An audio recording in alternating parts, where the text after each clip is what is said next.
The country's biggest greenhouse gas emitter, the agriculture industry, has been offered a possible escape route on methane emissions, and critics are calling it a cop-out.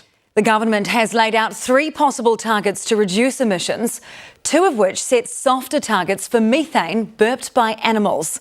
Isabel Ewing reports. A jubilant James Shaw outlining his ambitious plans for New Zealand. Together, we are going to make climate change history. The Climate Change Minister has given the public 3 targets to consider, but one has no goal for reducing methane, our biggest source of climate pollution.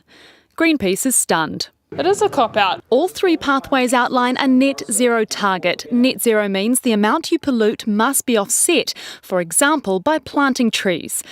The first option to reduce emissions by 2050 is to be net zero in carbon dioxide. No mention of methane.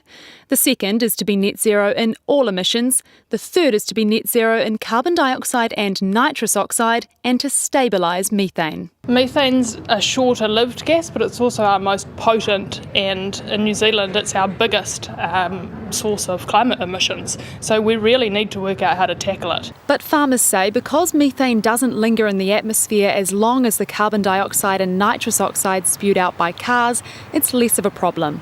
With methane, basically my cow goes out, eats some grass, has a burp, that goes up as methane, hangs around for 12.5 years, breaks down, grows another blade of grass, and it's a cycle that's happening. I would imagine that there'll be a pretty healthy and feisty debate. James Shaw says he doesn't have a preference for which target is adopted, and he wanted to give the public options to consider.